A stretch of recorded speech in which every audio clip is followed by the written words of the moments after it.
this is my pitch for my final major project for 2020, and as you can see on there, it says, "Is theatre still elitist?" which is my main topic for this project. So why I've chosen the project, it's because I've got a very large interest in theatre. I work in a theatre in Newcastle, and I also know a lot of people in the theatre industry. My family are part of a amateur theatre group in Gateshead, and we have a lot of family friends involved as well. So I'll be making a series of podcasts about different elements of theatre, which will lead to the main question in the end. And I'll be making a few podcasts explaining different types of it. So an example, like audience members, ticket sales, and how it's kind of changed in the last 50 to 100 years. I'm hoping to make a few side blogs as well to go with the podcast, and this will be to help people who maybe don't understand exactly what I'm on about in the interviews that I might be doing or in the actual podcast, because they may not understand the terminology, so the blogs will be a lot easier to understand, and also may have a little bit more information in which might be helpful for them. I'll also be including interviews from people that I know in the theatre industry, so that'll be family members, family friends, possibly people from work, but that sort of areas now, I'm trying to do things about that due to stuff that's going on currently, which means that I may not be able to get certain interviews, so I'm currently in the middle of trying to come to a conclusion with what to do with that. So for my secondary research, I've been looking at mainly blogs to do with theatre being elitist and whether it is or not, because they're quite interesting because they come from people who are in the theatre industry who kind of know what they're talking about. I also have been looking at other articles which are explaining what theatre used to be like compared to now, and that'll be really helpful when it comes to my podcast. But these blogs that I've been looking at are quite biased on a certain side, and that's really interesting to know, and then I can see from those why they think a certain thing or why they don't, and that'll be really helpful for me to like investigate for my podcasts. So for my primary research, I did a survey which was basically just all on theatre, and it would all link to that one question in the end. It's currently still accepting responses, so from the ones I've got, I've managed to get a little bit of like some sort of information from them. I've also been able to get some sort of information about a new ticket price system from the Theatre Royal in Newcastle. It's going to be trying to get it across all the theatres across the country, and it's to do with like trying to get certain seats sold for a certain price and things like that. So that'll be quite interesting for me to see what sort of things the audiences like to come and see, what's popular, what's not, and what sort of things that people used to go and see compared to now, and what the ticket sales were like then and now. So these are some of the pie charts of the answers that I have got so far. These ones are showing a total of 51 responses. So this one says, do you go to the theatre often? And about 49% of the people that have done my survey say that they do go often. A lot of people from work and from drama will have answered questions in this, which is probably why it's quite theatre goer heavy. I put it on Facebook to get all of the different responses, which is why there's quite a few, and it's also so that it's aimed at those sort of people, because they'll give the best answers when it comes to some of my further questions. The one on the right here says, do you feel that theatre has changed a lot over time, such as through shows, audience types, ticket prices, etc.?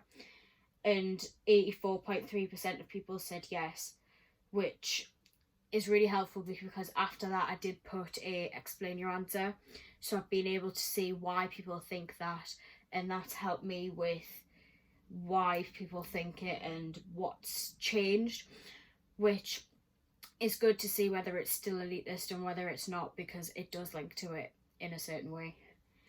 And on the bottom one, it was basically just asking people what their favourite genre of theatre was, because in theatres, especially the Theatre Royal in Newcastle, we have all sorts of different shows, such as musicals, plays, ballets, operas, other comedy things such as the pantomimes, and then concert style shows and dance shows and musical comedies and stuff like that.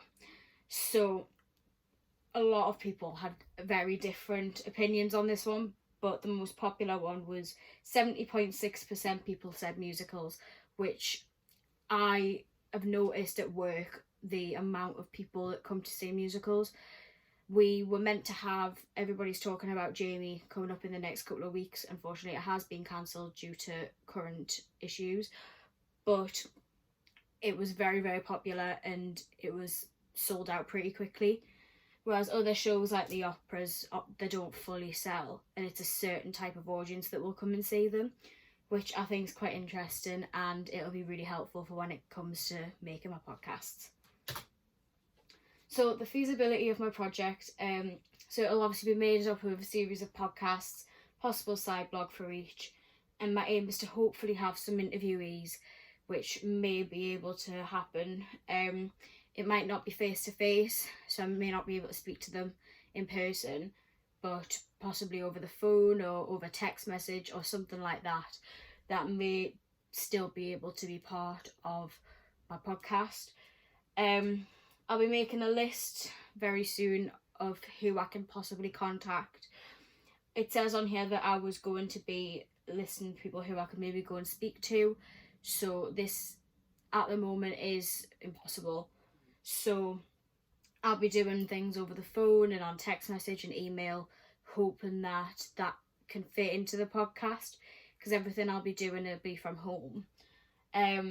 So I've already got a few people in mind who could be able to do anything, which the fact that I've got a lot of people who I can contact makes the project quite easy.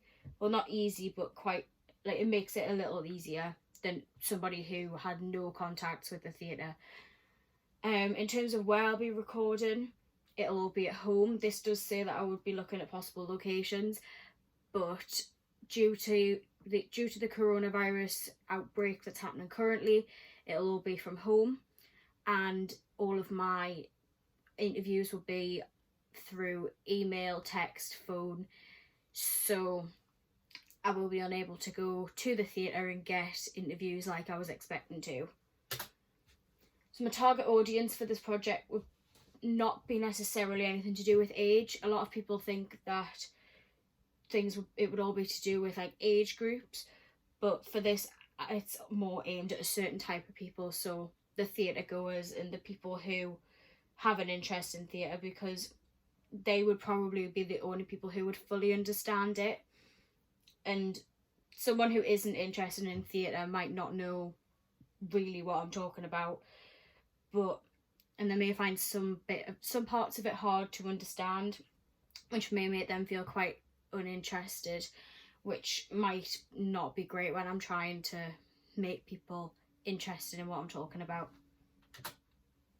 So my budget for this was done before everything that's happened, but if I was doing this in the real world, I would have to get things like a podcast style microphone and some editing softwares and computer and the internet connection. So the only thing on this list that I actually don't have is a podcast style microphone, which would have cost me £119. The rest of the stuff I can still use, but I'll be using my phone microphone to record this for the project. So this is my production schedule that I'm kind of going against at the moment.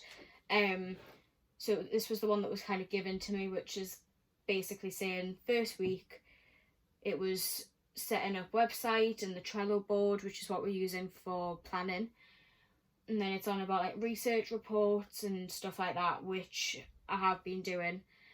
And obviously, as you can see, we've got an Easter holiday coming up there, and it's all about like practical production.